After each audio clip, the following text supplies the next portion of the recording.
Okay, Oh, over to you, Francis. hello, friends.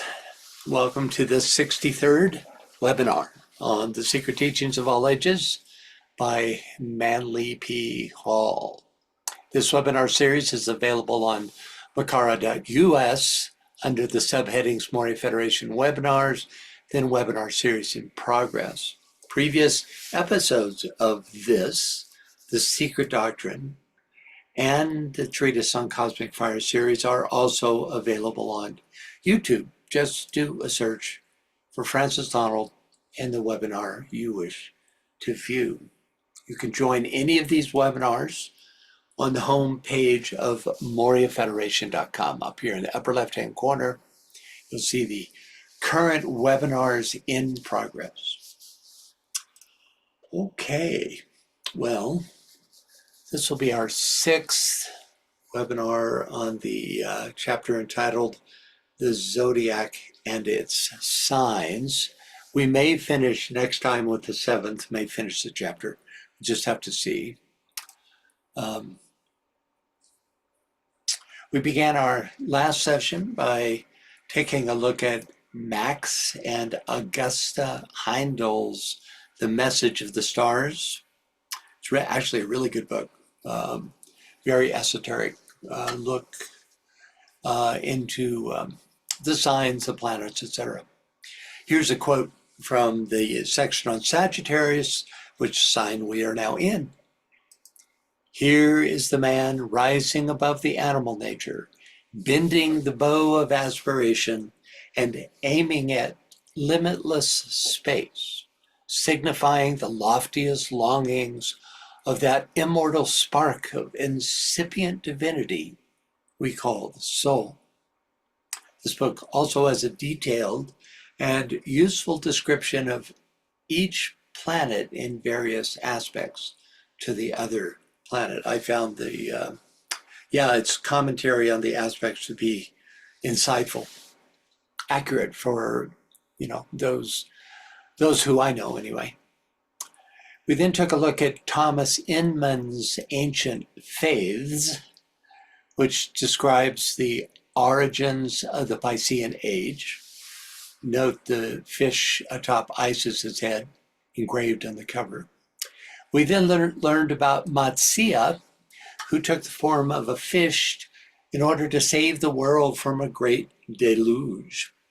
Though MPH cites Matsiya as an example of the Piscean Age, Matsiya was actually a character in the story of the deluge that destroyed Atlantis and the establishment of the fifth root race by the 7 rishis, or Sapta Rishi. You can see them here.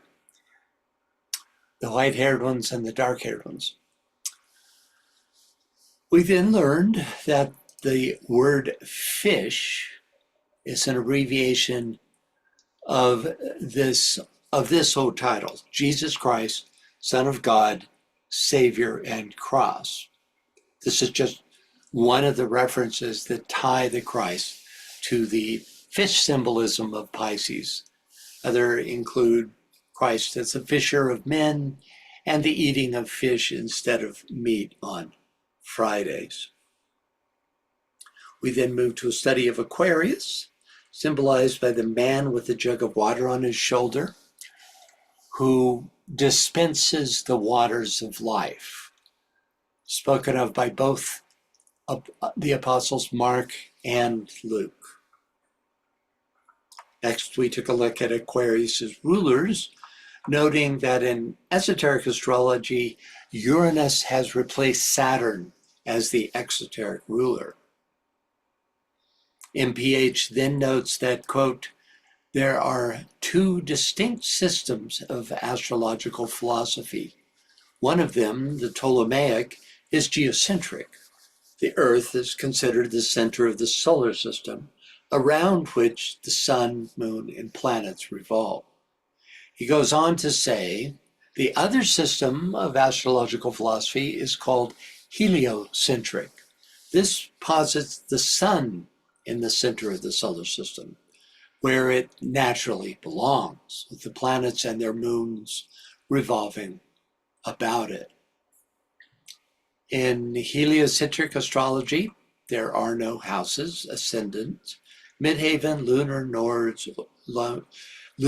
nodes, or retrograde motion, since all these qualities depend on a geocentric perspective. Instead, heliocentric astrology depends primarily on planetary aspects. You see it over here on the right side. This is the same chart for Barack Obama, cast both for the geocentric and heliocentric points of view.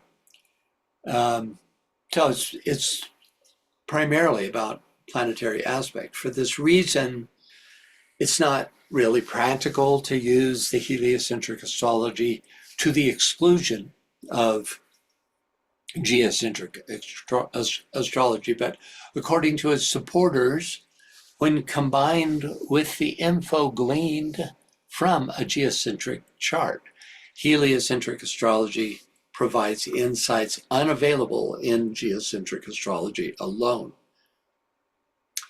And this takes us up to where we left off last time.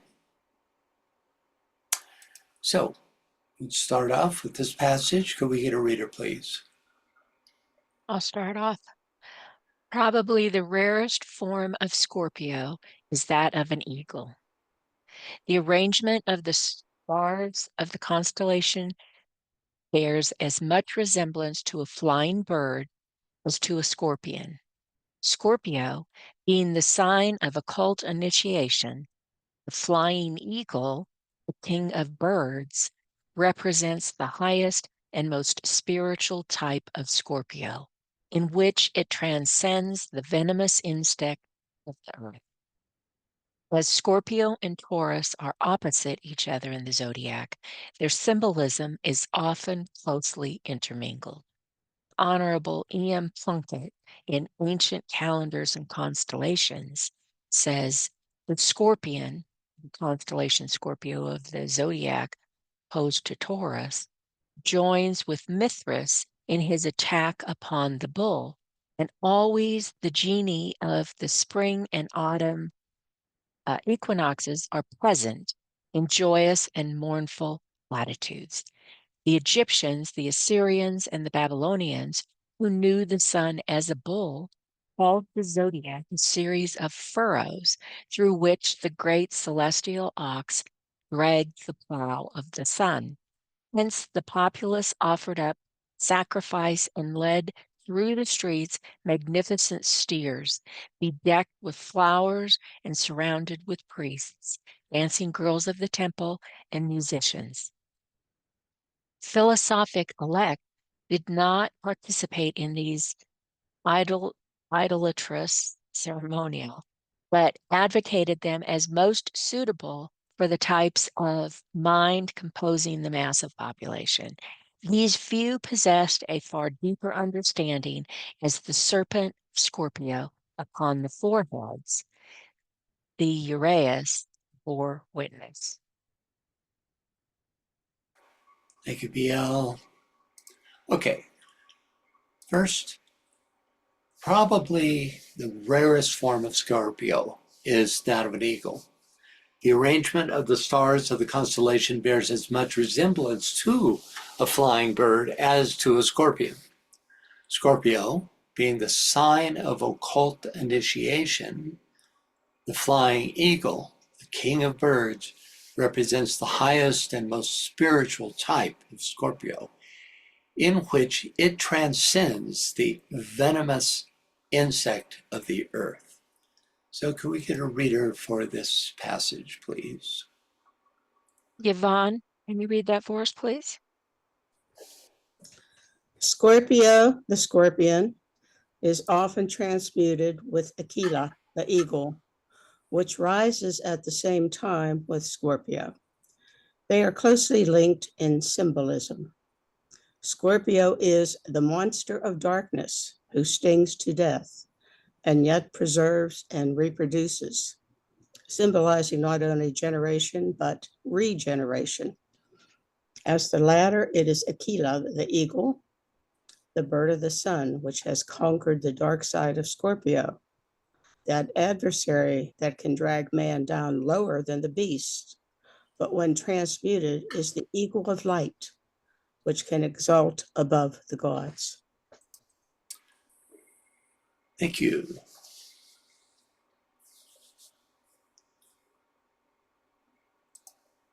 Next up, by the way, I just might say that, first of all, I invite you to comment and ask questions anytime during the webinar. It's always more interesting when there's a dialogue than just me droning along. I also say that there's a higher aspect of the ego, which is the phoenix, representing literal death and rebirth, rejuvenation. So yeah, that's also part of the symbolism. Okay, next up. As Scorpio and Taurus are opposite each other in the zodiac, their symbolism is often closely intermingled. The Honorable E.M. Plunkett in Ancient Calendars and Constellations says the Scorpion, this constellation Scorpio, the zodiac opposed to Taurus, joins with Mithras in his attack upon the bull, and always the genii of the spring and autumn equinoxes are present in joyous and mournful attitudes. So here's Plunkett's Ancient Calendars and Constellations. The quote references the myth wherein Mithras slays the Taurian bull of spring, exoterically in order to bring fertility to the land, but esoterically representing the avatar's victory over desire. We see the scorpion down here in the left corner of the sculpture. The sting of the scorpion, DK tells us, represents the pain of our desire body, eventually leading to a rejection of the lower forms. Next, the Egyptians, the Assyrians, and the Babylonians, who knew the sun as a bull, called the zodiac a series of furrows through which the great celestial ox dragged the plow of the sun. Excuse me.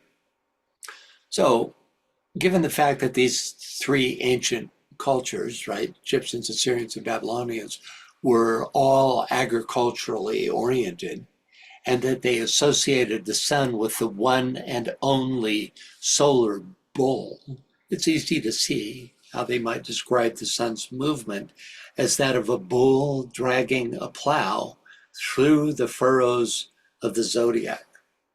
All terrestrial life was seen as a reflection of that which had its origin in the heavens. Next. Hence, the populace offered up sacrifice and led through the streets magnificent steers, bedecked with the flowers and surrounded with priests, dancing girls of the temple, and musicians.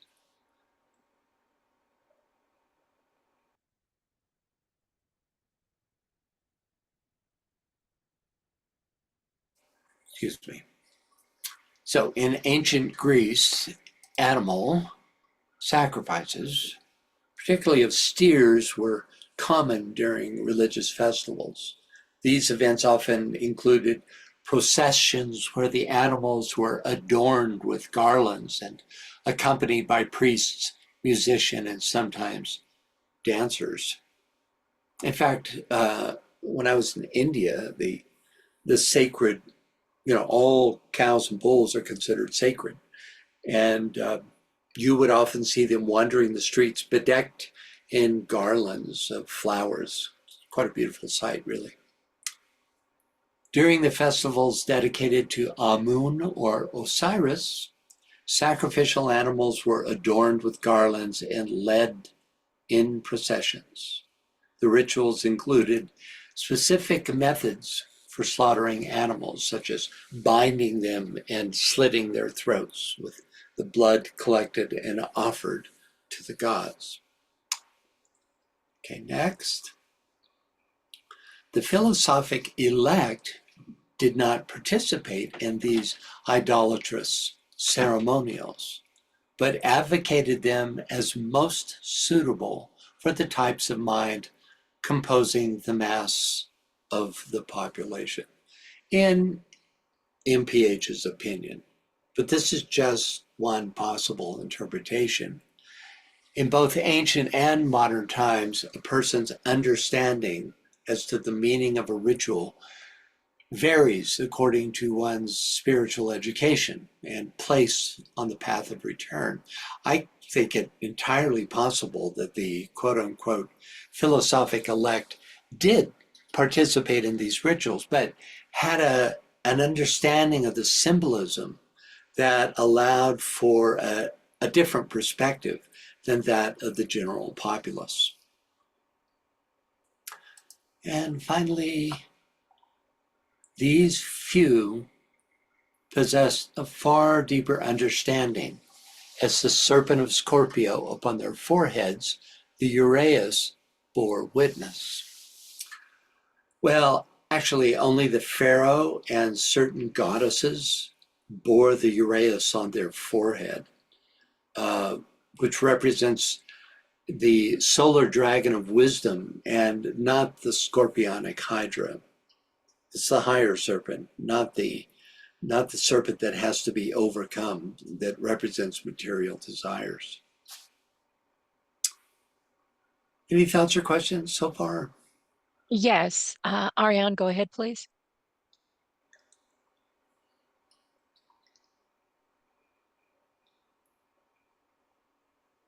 Can you hear me?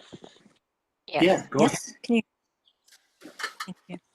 I have thoughts at least. Just when we're going deeper into something like anything, the most simple thing, like in a procession or a vase of flowers, or better yet, a flower in the ground.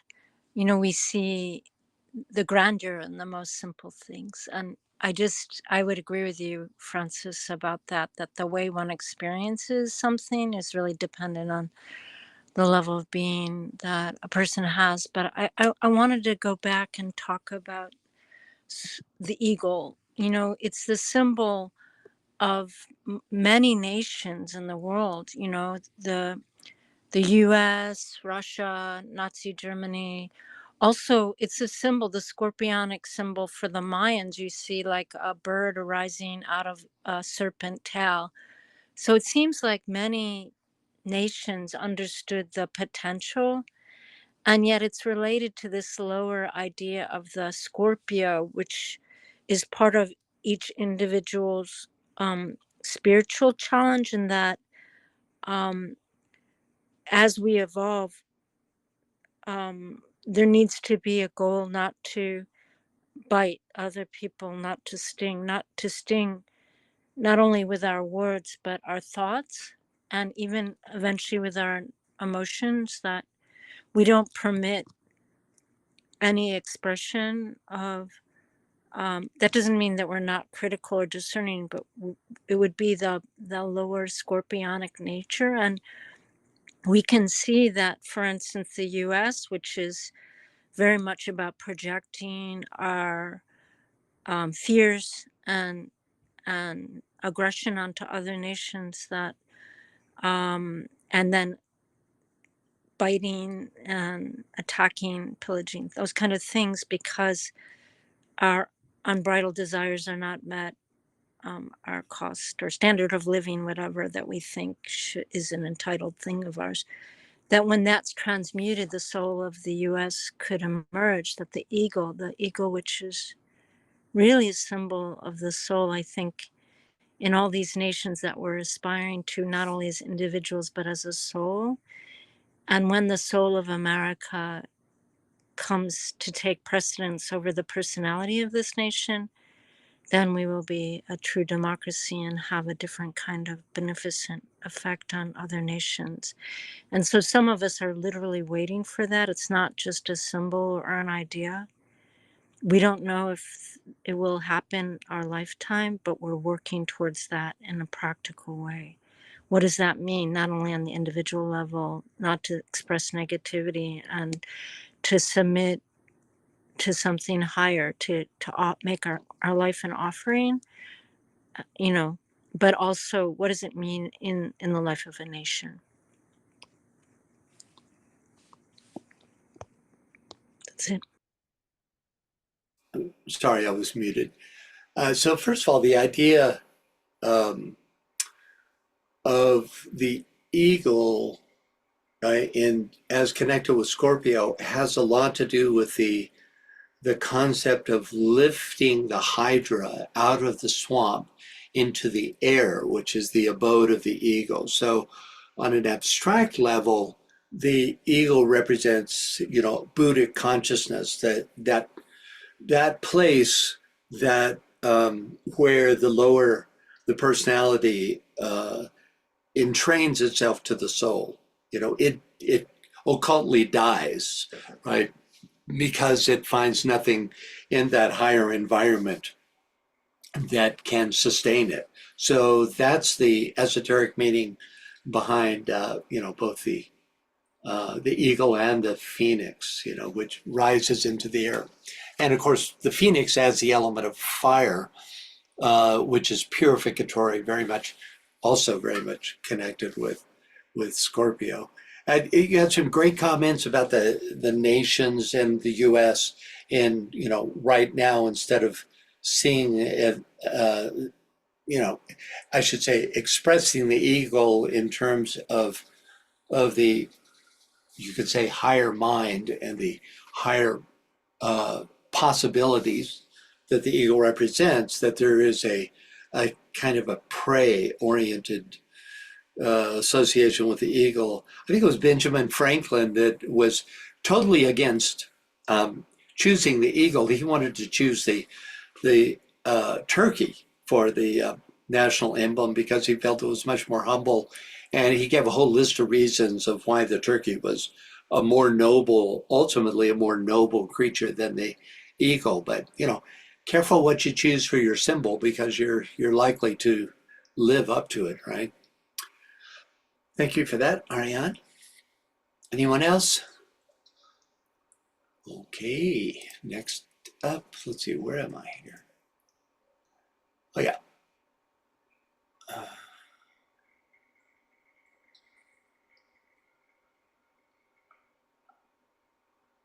Yeah, we did this. Right, oh yeah, I just want to show this when I was saying that only the pharaoh and certain of the goddesses ever had this uraeus shown atop their foreheads. It's representing this direct connection with the gods. Okay. Yeah, so we're next up. Can we get a reader, please? Yes, Vivian, can you read that for us, please? The sun is often symbolized with its rays in the form of a shaggy mane.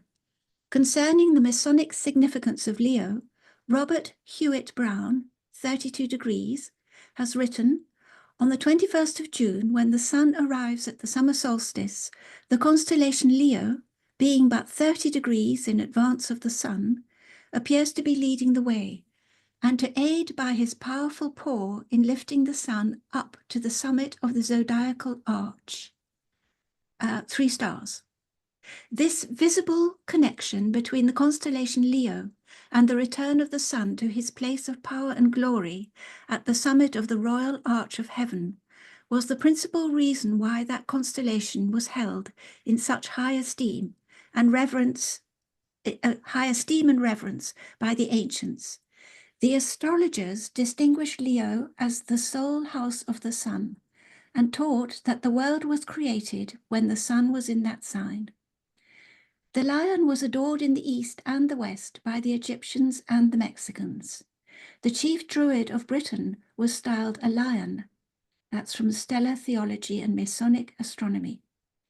When the Aquarian age is thoroughly established, the sun will be in Leo, as will be noted from the explanation previously given in this chapter regarding the distinction between geocentric and heliocentric astrology. Then indeed will the secret religions of the world include once more the raising to initiation by the grip of the lion's paw. In brackets, Lazarus will come forth. Thank you, Vivian. Okay, first up, the sun is often symbolized with its rays in the form of a shaggy mane. So the sun's corona can be seen as a shaggy mane, but it's the sun's triple rulership of Leo that most associates the lion's mane with the sun. TK says, in Aquarius, the initiate consummates all that has been achieved in Leo through the influence of the sun. For in Leo, there is an almost unique condition where humanity is concerned, as the sun governs all expressions, exoteric, esoteric, and hierarchical. It rules the personality, the soul, and the fourth creative hierarchy. Next. Concerning the Masonic significance of Leo, Robert Hewitt Brown, 32-degree Mason, has written, on the 21st of June, when the sun arrives at the summer solstice, the constellation Leo, being but 30 degrees in advance of the sun, appears to be leading the way and to aid by his powerful paw in lifting the sun up to the summit of the zodiacal arch. The quote, summit of the zodiacal arch is the summer's solstice. Here's Brown's Stellar Theology, source of the above quote, full of cool illustrations like this one. One of the most prominent Masonic symbols is the five-pointed blazing star, often associated with Sirius, whose festival is celebrated in Leo, the fifth sign, five-pointed star, fifth sign, right? There's also a Masonic grip called the lion's paw, which symbolizes resurrection during Masonry's third degree. This grip symbolically lifts the candidate from darkness to light, and thus into the realm of solar consciousness, hence its association with the lion and the sun. In the labors of Hercules, the dominant physical sun is personified by the Nemean lion, which represents the fully integrated personality that must be subdued by the aspirant disciple. This is one of the main tasks of the Leo disciple. The I am must become the I am that. The Nemean lion must become the Lion of Judah. Next. This visible connection between the constellations Leo and the return of the sun to his place of power and glory at the summit of the royal arch of heaven was the principal reason why that constellation was held in such high esteem and reverence by the ancients. Well, actually, in the year just over 1000 BC, in that age, the Leo was the summer solstice was in Leo, so that would have been the principal reason why the constellation was held in such high esteem. Can we get a reader for this passage, please? This is from this is a question and answer from the book we were just looking at. Okay, Ariana, I'm going to ask you to please read that for us in just a minute here, but let me read your comment here.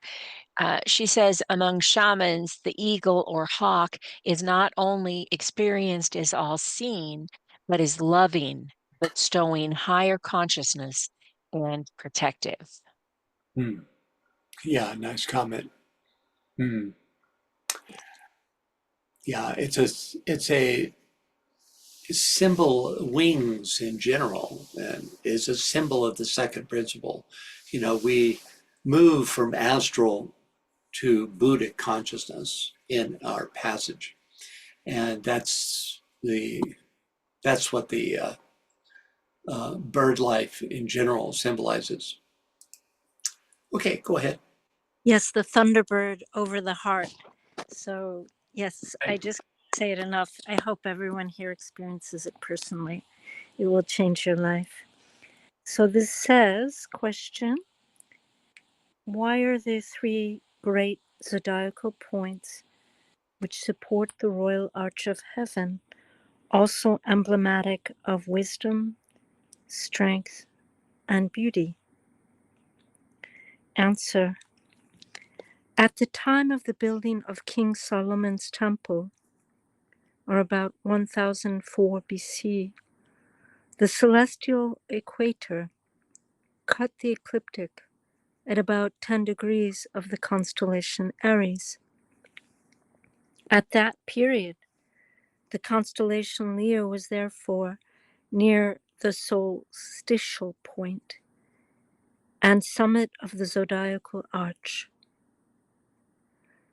Now, as the lion is the strongest of beasts, and because the summit, or key of an arch, is its strongest point, and the sun, when he reaches that point, has the greatest glory and power, it being the summer solstice, when the day is the longest. That point is emblematic of strength. Thank you, Ariane. Next, the astrologers distinguished Leo as the sole house of the sun and taught that the world was created when the sun was in that sign. So here's the chart derived by the ancients that is considered to be the birth chart of the world, in which all the planetary rulers of the signs, including the sun in Leo, where is it? Here. Were believed to be ruled by the sun, were believed to be at the 15th degree of their respective signs. Leo is the only sign ruled by the sun, though the sun is exalted in Aries, the dominant fire sign. Interestingly, DK tells us that it was during a Leo cycle and had to happen during a Leo cycle that the fourth kingdom came into being some 21 million years ago when individualization happened. That had to be connected with that Leo constellational energy.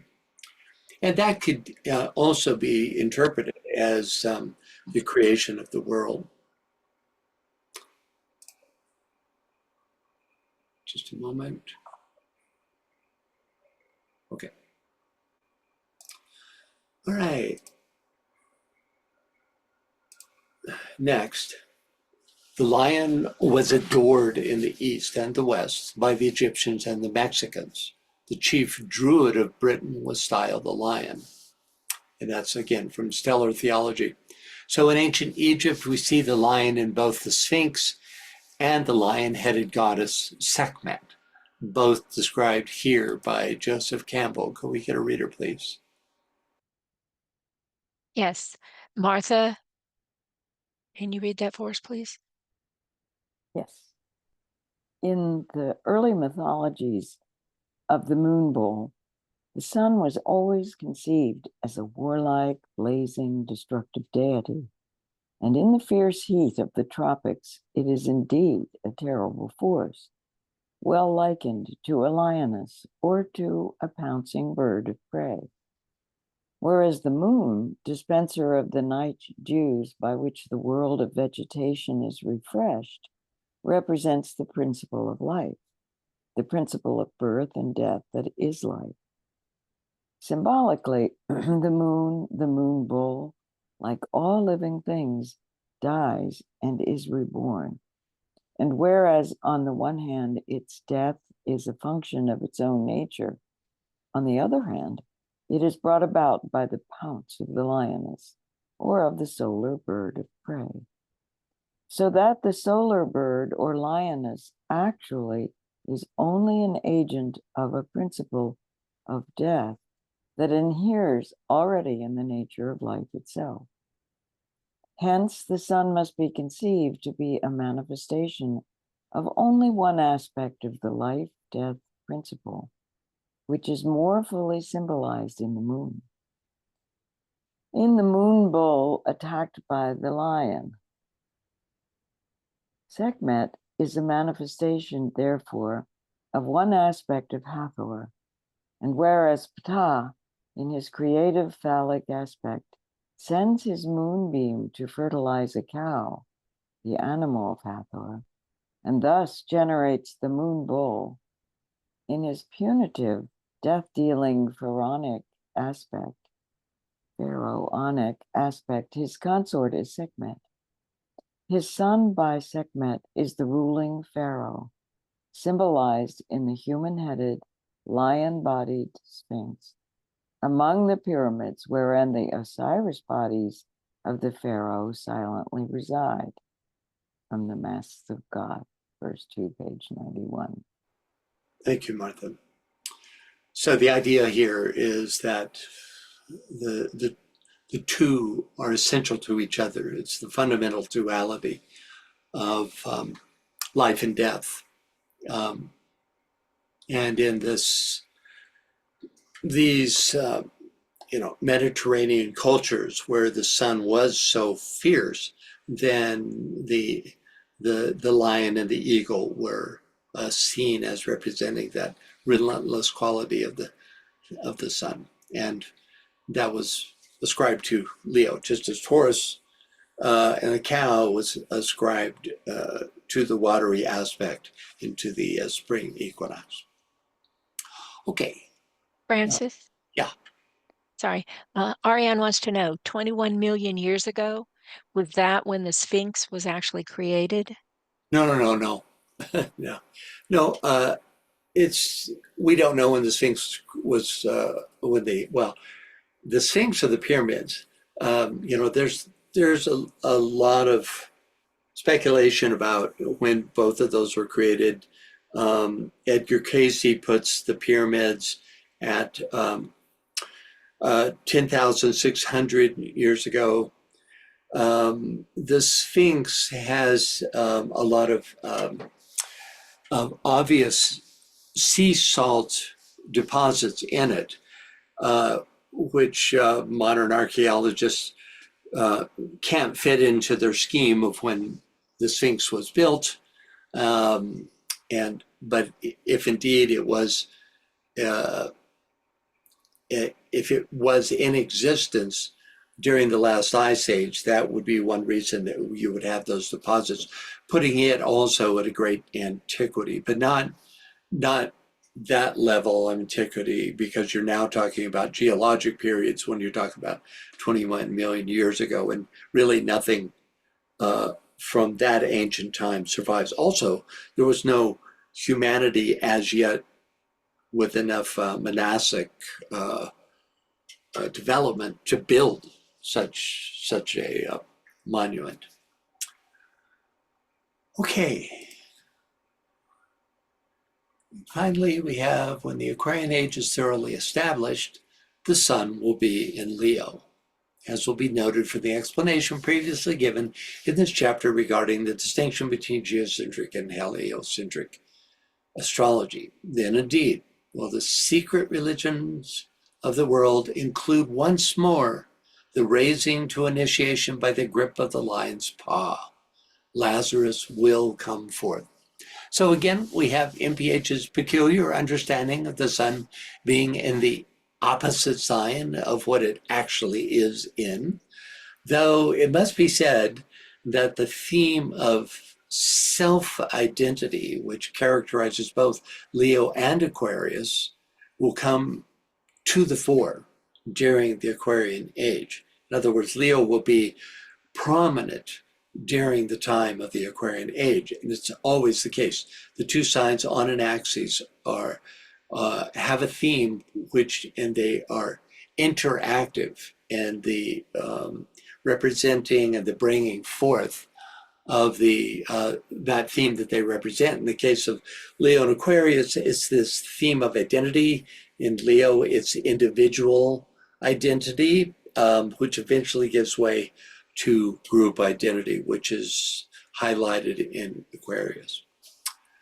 And MPH is certainly right about, quote, the secret religions of the world, including once more the raising to initiation. For DK tells us that when the New World religion comes into being during the Aquarian age, the first initiation will be a public event. Can we get a reader, please? Yes. Magda, can you read that for us, please?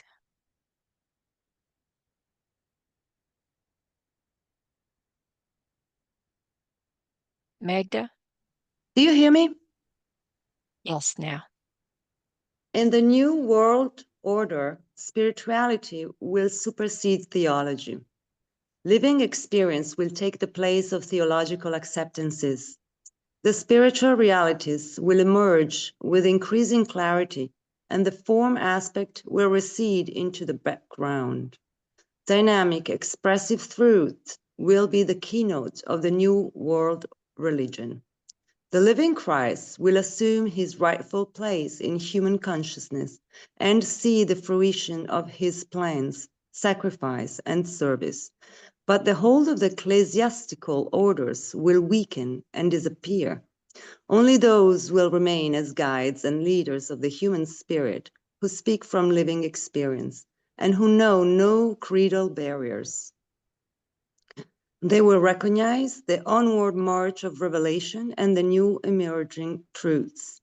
These truths will be founded on the ancient realities, but will be adapted to modern need and will manifest progressively the revelation of the divine nature and quality. God is now known as intelligence and love, that the past has given us.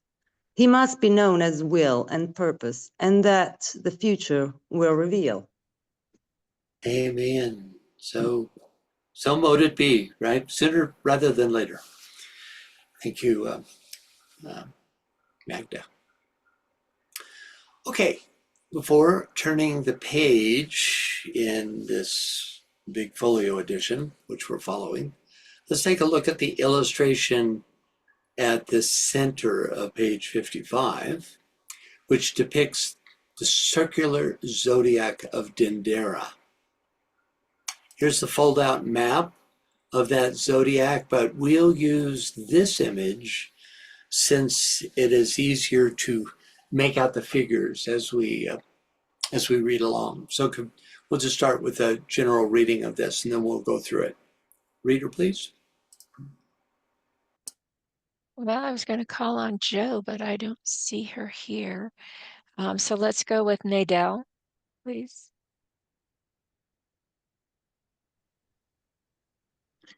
The oldest circular zodiac known is the one found at Tentira in Egypt and now in the possession of the French government. Mr. John Cole describes this remarkable zodiac as follows, quote, the diameter of the medallion in which the constellations are sculpted is 4 feet 9 inches. It's 4 feet 9 inches, French measure. It is surrounded by another circle of much larger circumference containing hieroglyphics characters. This second circle is enclosed in a square whose sides are 7 feet 9 inches long.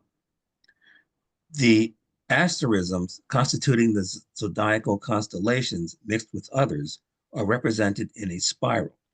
The extremities of this spiral, after one revolution, are Leo and Cancer. Leo is no doubt at the head. It appears to be trampling on a serpent and its tail to be held by a woman. Immediately after the lion comes the virgin holding an ear of corn. Further on, we perceive two scales of a balance, above which, in a metal lion, is the figure Harpocrates. Then follows the scorpion and Sagittarius, to whom the Egyptians gave wings and two faces. After Sagittarius are successively placed Capricornus, Aquarius, Pisces, the ram, the bull, and the twins. This zodiacal procession is, as we have already observed, terminated by Cancer, the crab. Close quote. Thank you, Nadal. I just saw a major error here. It's not, oops. What happened? Yeah. It's not a metal lion, it's a medallion. So I'll fix that. A medallion. Okay. So I was thinking, a metal lion? What? And metal is spelled wrong. No, it's a medallion, above which in a medallion is the figure of Harpocrates. Okay, so first, the oldest circular zodiac known is the one found at Tintira. It's also called, in fact, more commonly called Dendera in Egypt, and now in the possession of the French government. So obviously, this doesn't mean that this is the first zodiac ever carved or painted, but rather that it is the oldest surviving dated depiction. The zodiac now resides in the Louvre. It's a really cool spot because you can crawl in underneath it and lie on your back and look up at it. It's really neat. At least it used to be that way. I'm hoping it still is. The next passage describes the size of the Dendera zodiac, which is just under 8 feet square. So let's continue. The asterisms constituting the zodiacal constellations mixed with others are represented in a spiral. The extremities of the spiral, after one revolution, are Leo and Cancer. Okay, first, asterisms just means groups of stars.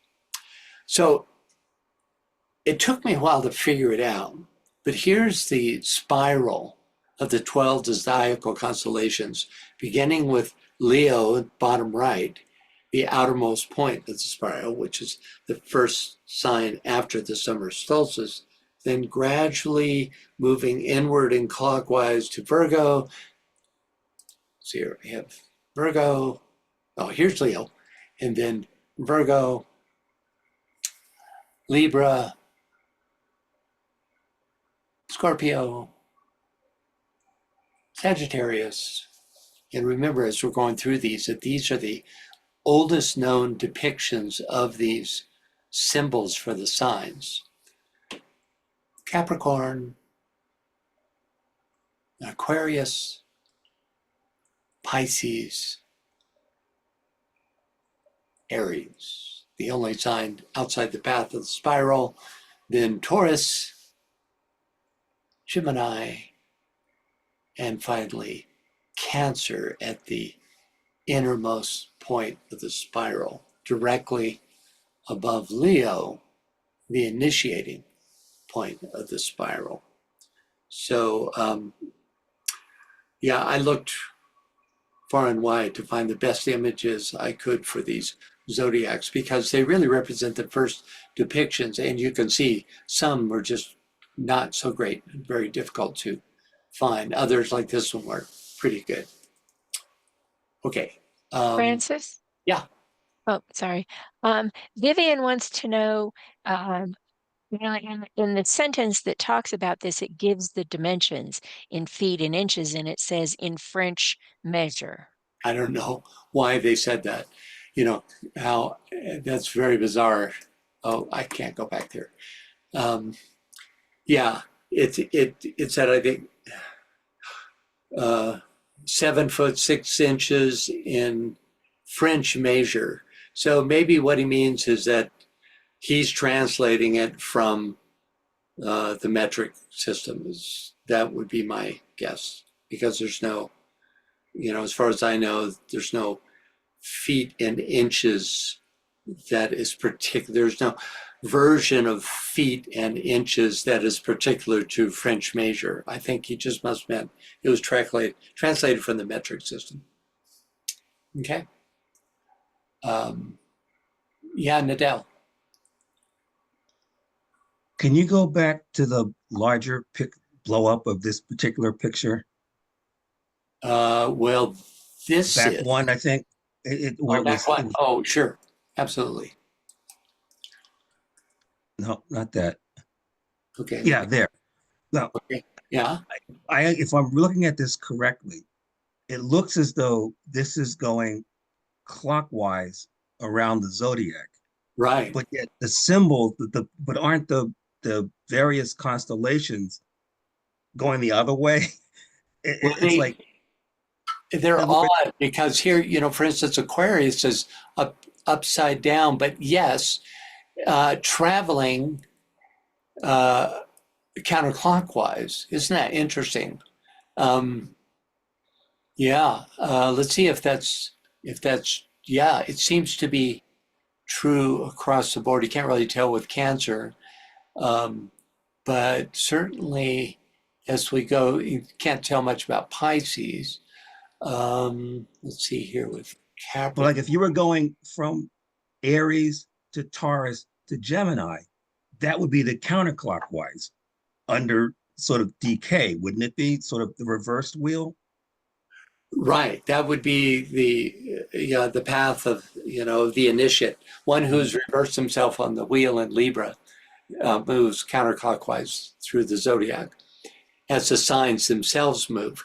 So we may be given a kind of indication of both directions by the fact that the spiral itself is obviously, I mean, look at the way the snake that Leo stands on here literally seems to be the leading edge of this spiral, that then just makes its way around. It's not distinct except for right there. But whereas, as you mentioned, the figures, at least those figures that show a direction, you can't really see much of a direction in Pisces or Capricorn or Cancer, but the others, or Libra. Well, no, even Libra has that. Harpocrates is facing this counterclockwise direction. That's a really good observation. Thanks for that. Yeah. Yeah. Francis? Yeah. Sorry. I want to tell you that Sam said that the French measure referred to the system of measurement that was used in France before the adoption of the metric system in the late 18th century. And did that use feet and inches, and were they different than our current feet and inches? That's the question. Oh, sure, I can say that. I can answer that, Francis. They did have what's called the pounds, pied, toys, and loo. And this I know because I'm a bit interested in archaeology. I've read a couple of them. It's like pounds is a French inch. Okay. And this inch is roughly equivalent to, I think it is about 27 millimeters. And then pied is a French foot, and it is equal to something like 324 millimeters or 12.8 inches. And tois is a unit of length, often larger. It's about 6.4 feet. This is what I know. I just wanted to let you know that all this existed a long time back before they had the metric system. And it is called the old royal units. If somebody can Google, they will get it. It's called the old royal units. Yeah, I remember reading an argument about all that was lost through the abandoning of that royal unit, because there evidently was a number of sacred sites around the world that, when measured according to those old units, came out with a very interesting numerological correspondences that were lost when the system went metric. So that's very interesting. The question remains, in terms of this ceiling, which is correct? We could probably Google and find out the measurements of the ceiling to see if it is indeed, those feet and inches in accordance with the old French way, or if it's modern, feet and inches. But that's, I think it'll be slightly larger than what they said, because in old terminology it is slightly larger than the metric system. well, that's my memory. And in terms of laying under it and looking up at it, I thought it was bigger than 7'6" in length at that outer square edge. My memory was that it was bigger than that, but it's been many, many years, so I can't say for certain. But thanks for that. Interesting. Appreciate it. Francis? Yeah. Maria says from Google, 1 foot French measure or parent's foot equals 12.789 inches, according to Canadian Weights and Measures Act of 1985, assuming 25.4 millimeters per inch. Also in France, the metric system is used for weights and measures, and 4'9" is 1,448 millimeters. And then Vivian says John Mitchell referred to this in his geomantic work. Oh, okay. Yeah. John Mitchell is a noted sacred geometrist, so appreciate that. Great. Thanks for the feedback. That's why it takes a village, right? That's real good. I missed that phrase altogether when I was interpreting it, the phrase about the French feet. Okay, now we got to get back to, okay, so here's what this temple looks like outside. It's an incredible temple. One of the most, maybe the most intact of all the Egyptian temples. Like, a lot of them are just open air, they're ruins, but this one has held its the integrity of its roof, and it just is an incredible thing to visit. Okay, let me catch up here. I think, all right.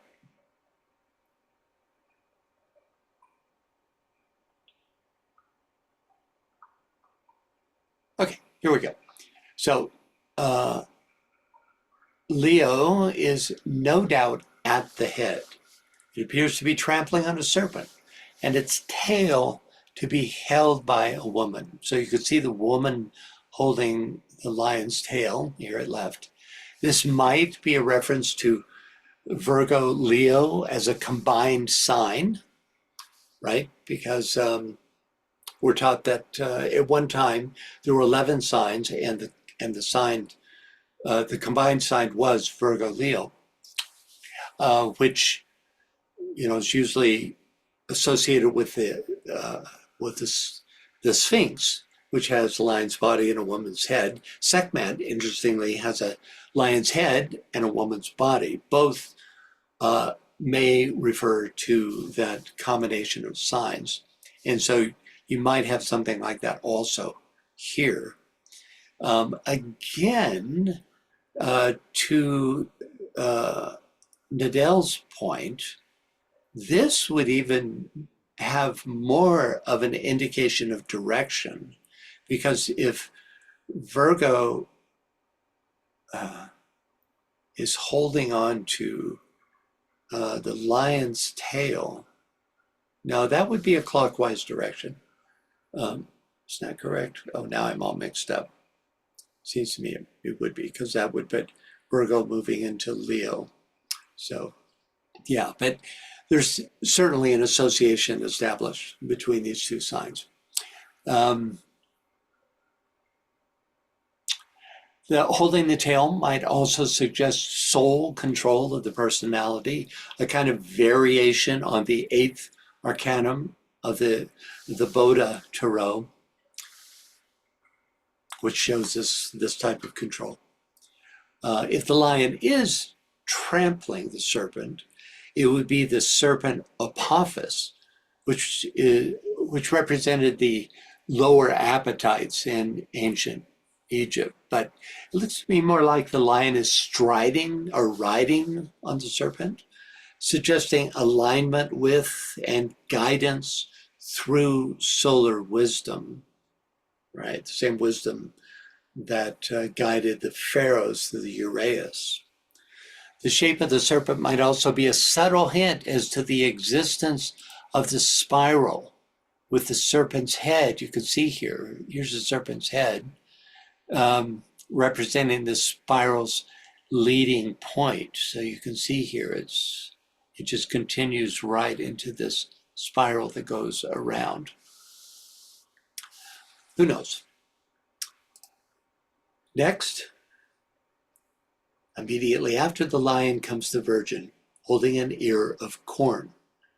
Further on, we perceive two scales of a balance, above which, in a medallion, not metal lion, is the figure of Harpocrates. I'll leave it, fix it later. Here's Isis holding the ear of corn, which represented fertility, abundance, and the nurturing aspects of the earth. And here's the Libran scales, whose balance point is represented by Harpocrates. You can see him up here, the Egyptian precursor to Heracles. This is in keeping with images depicting Harpocrates mastering the pairs of opposites, as in this stele, which shows him standing on two crocodiles and holding two pairs of snakes.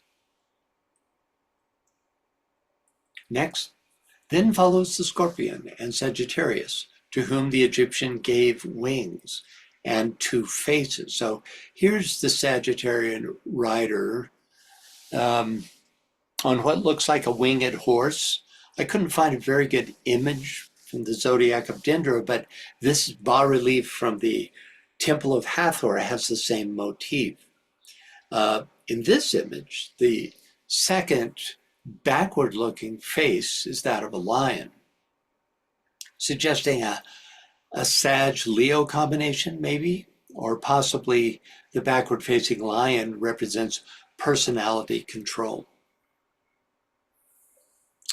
Okay, any thoughts or questions? Okay. Next, after Sagittarius are successively placed Capricornus, Aquarius, Pisces, the Ram, the Bull, and the Twins. This zodiacal procession is, as we have already observed, terminated by Cancer, the Crab. So MPH describes the remaining signs without comment. And that finishes up MPH's commentary on the zodiac of Dendera, which is found in the middle of page 55 here.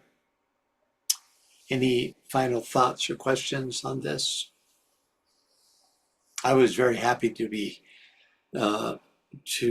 taken to task and actually figure this out, at least to the degree that I did. Of course, that's just one small part of the entire zodiac. You know, there's many other elements that still remain unexplored. Magda has her hand up. Go ahead.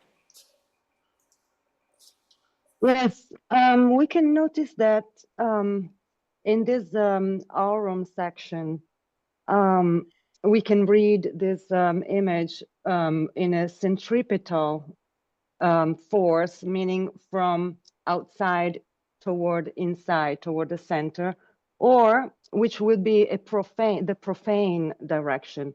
And we can read it in a centripetal initiate way, meaning from center to outside.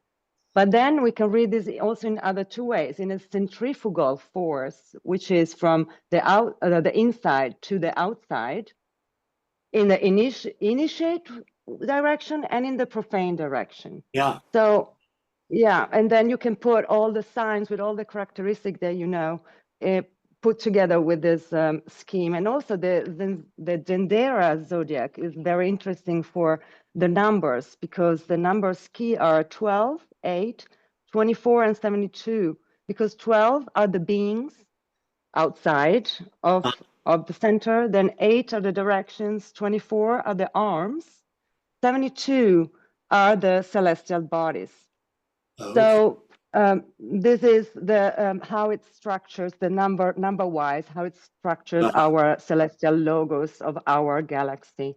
So this precise numeric structure has been found first in this Zendera. So this is very important one, which is in France. Yes. Thank you, Magda. Some good observations there. Yeah. Okay, anyone else? All right. Okay, so that finishes up this little central illustration. Hang on a sec.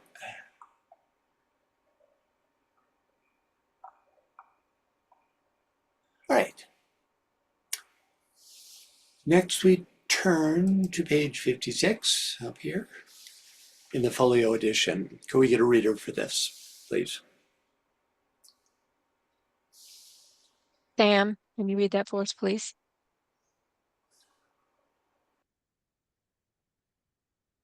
Yeah, sure. The antiquity of the zodiac is much in dispute.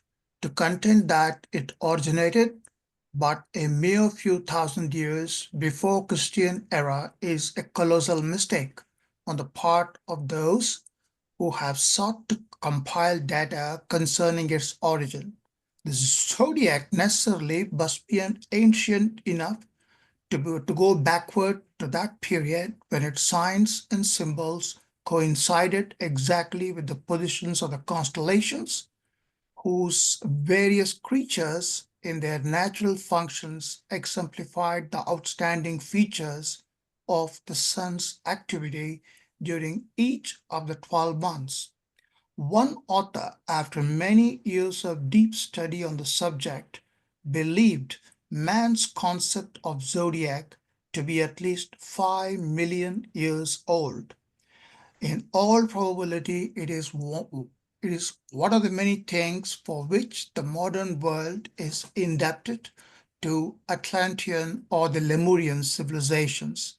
About 10,000 years before Christian era, there was a period of many ages when knowledge of every kind was suppressed, tablets destroyed, monuments torn down, every vestige of available material concerning previous civilizations completely obliterated.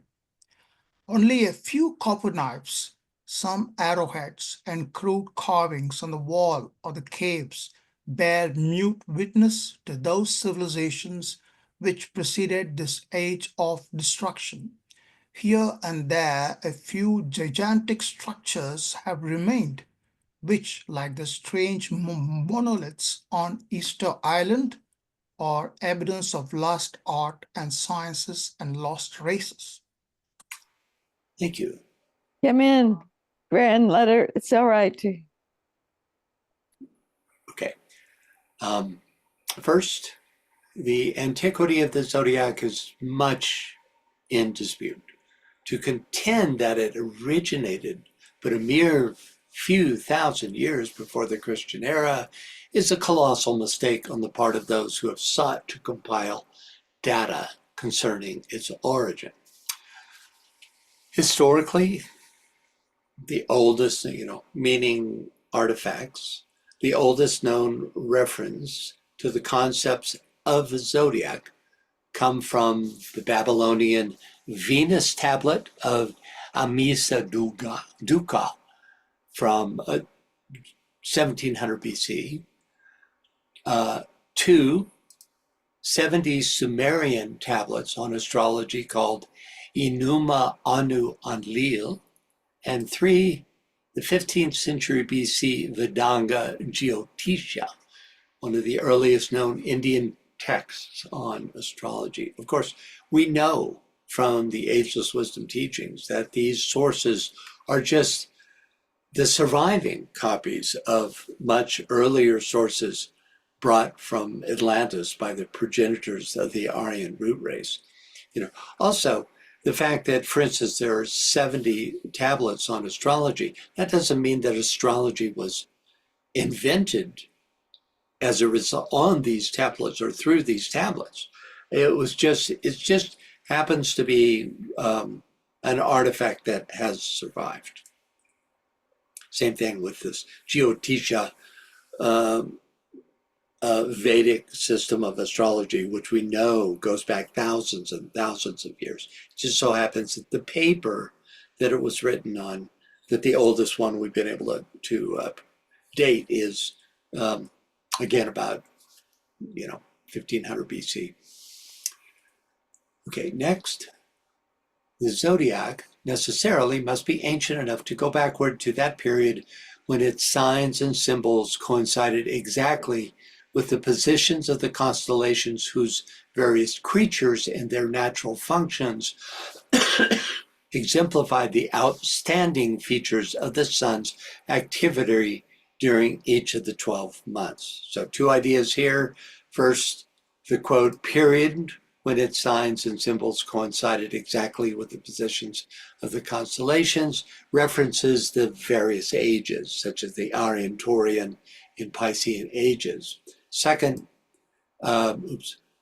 quote, whose various creatures and their natural functions exemplified the outstanding features of the sun's activity, references the idea that the creatures and symbols of the zodiac were chosen because they exemplified the prominent features of the sun's activity during each zodiacal sign.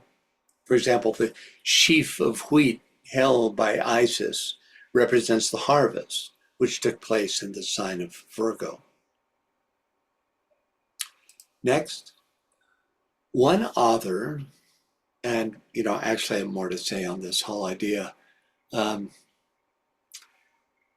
The Aries on the spring equinox is the origin of the zodiac. In other words, that's how it is intended to be placed, right? But that doesn't mean that it originated, in the Aryan age, which is, 1000, 1500 BC. It's just was a time when the zodiac, you could say, came around to that place where its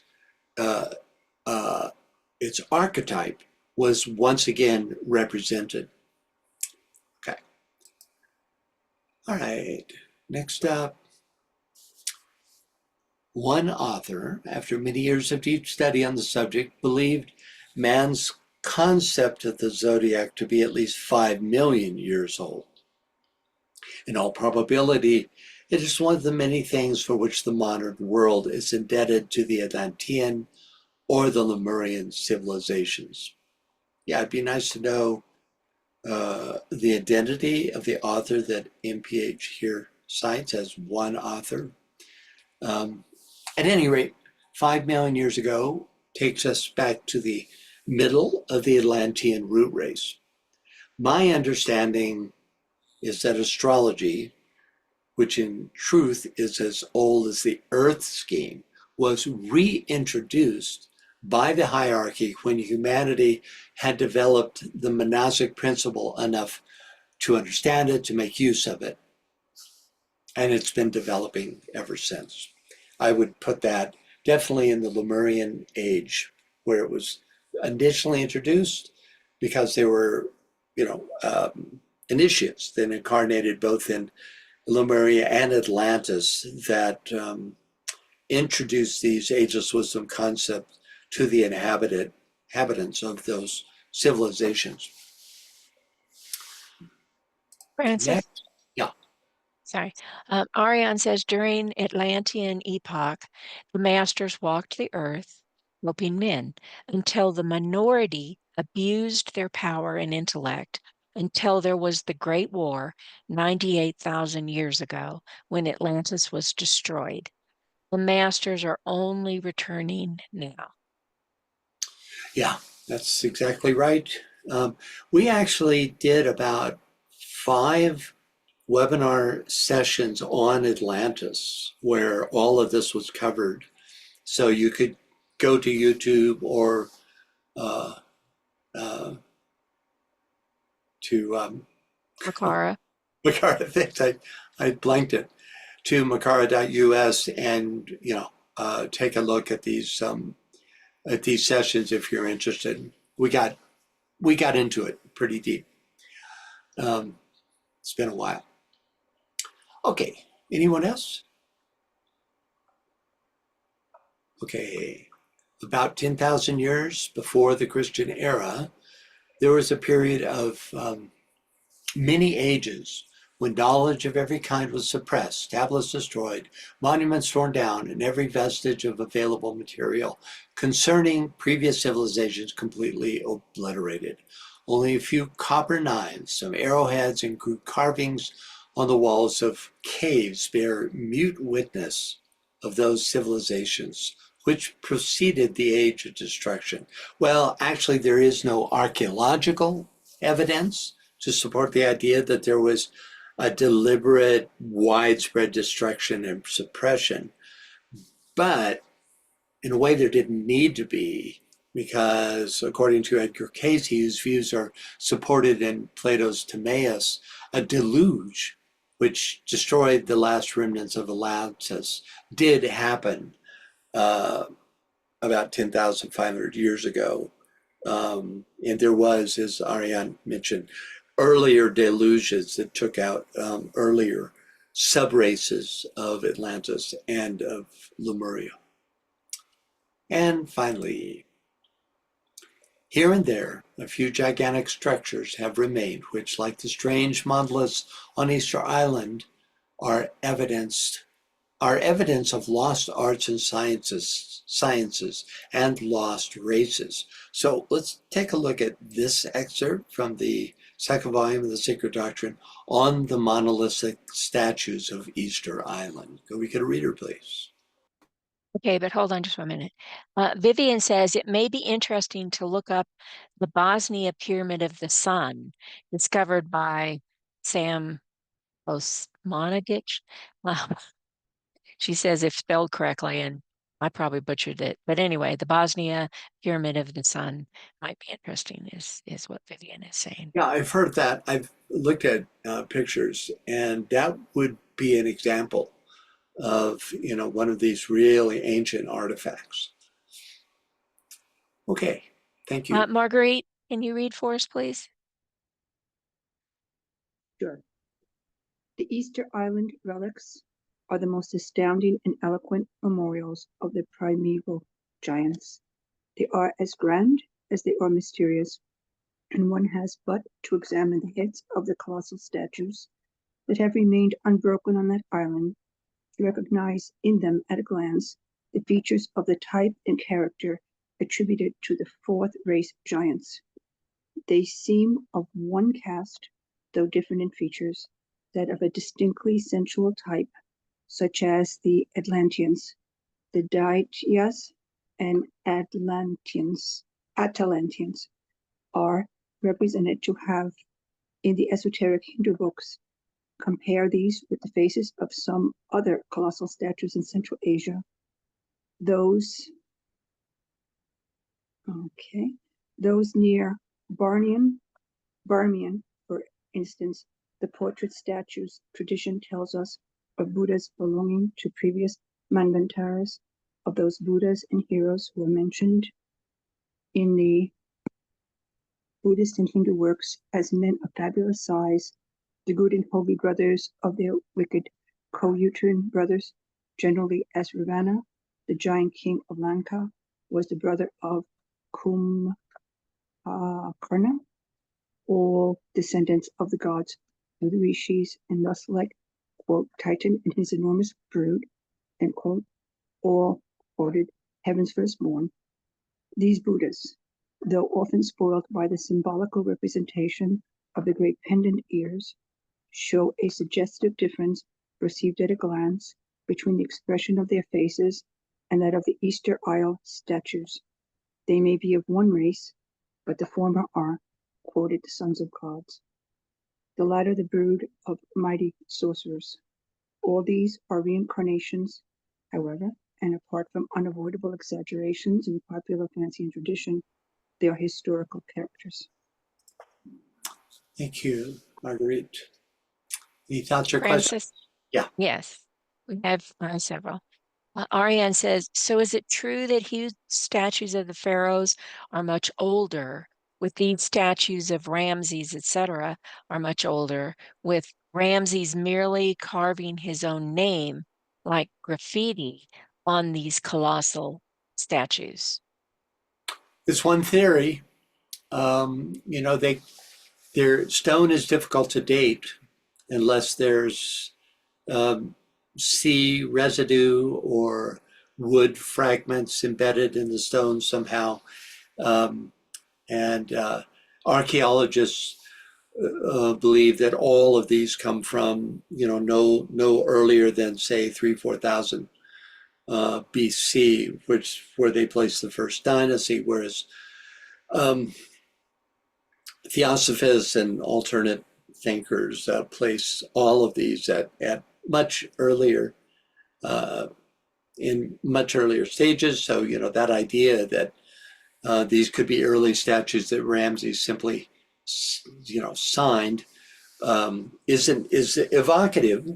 But there's also indications of similar statues where they're really you could say more permanently part of the hieroglyphs connected with the statues. So, you know, there's an open question about this. None of the Egyptian stuff, though, is as old as what's just shown here on Easter Island.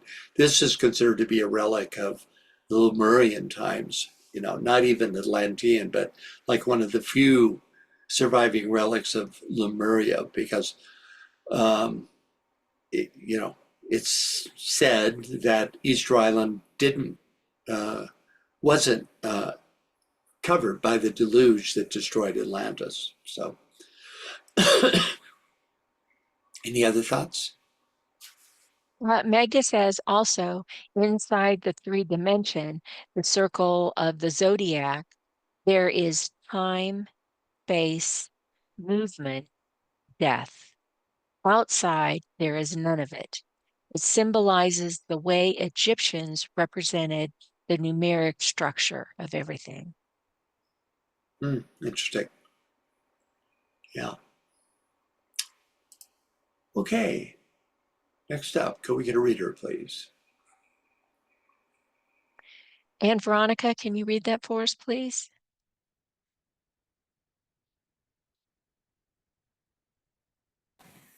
Yes.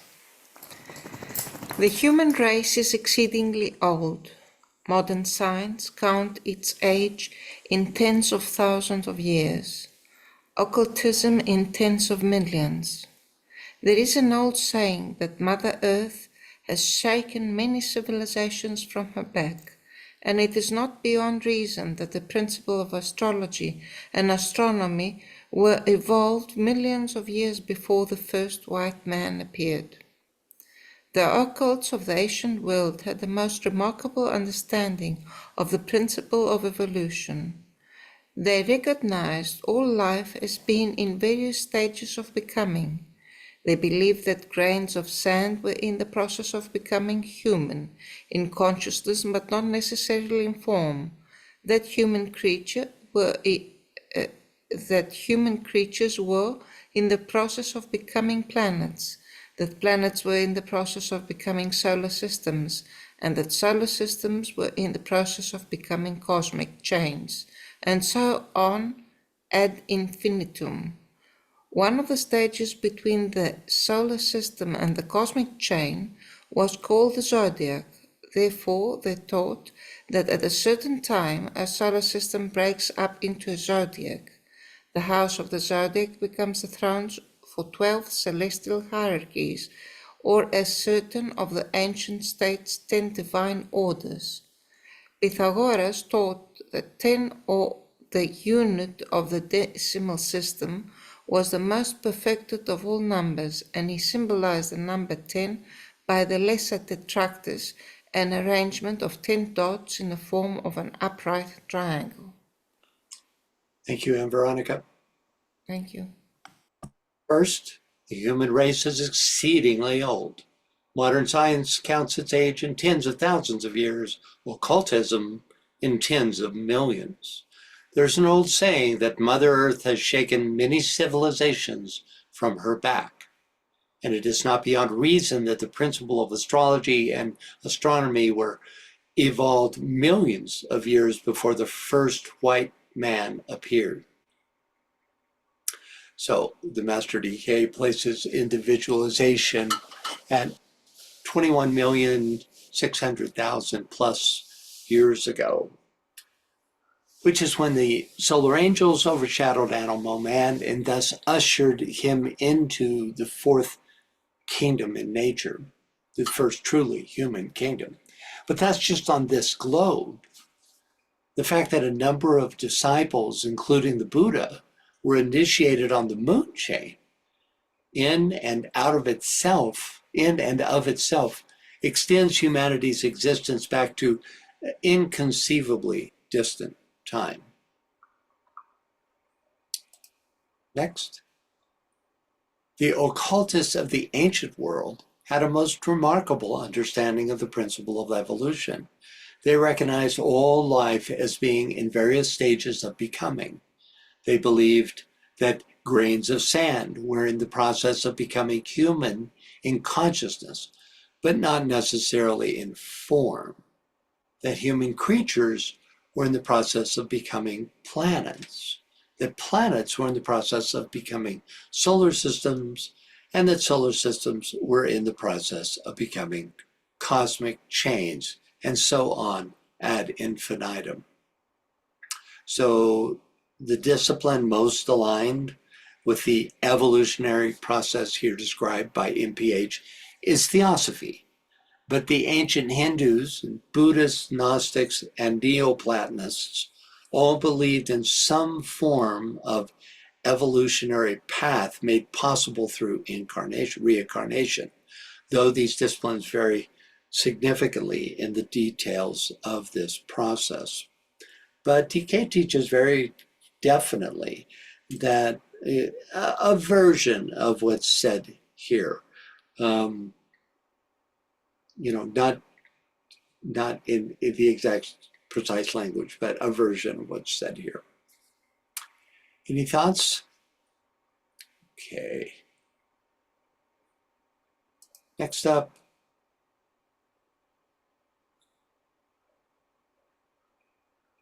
The occultist. No, that's what I just read. Okay, next. One of the stages between the solar system and the cosmic chain was called the zodiac. Therefore, they taught that at a certain time, a solar system breaks up into a zodiac. This is oddly worded and not strictly accurate.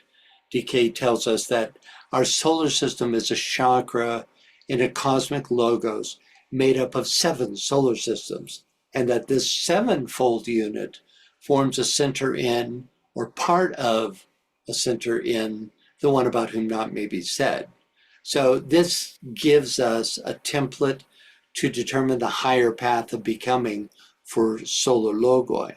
The zodiac, on the other hand, is made up of a particular group of 12 constellations that sequentially come into prominence during Earth's journey around the sun.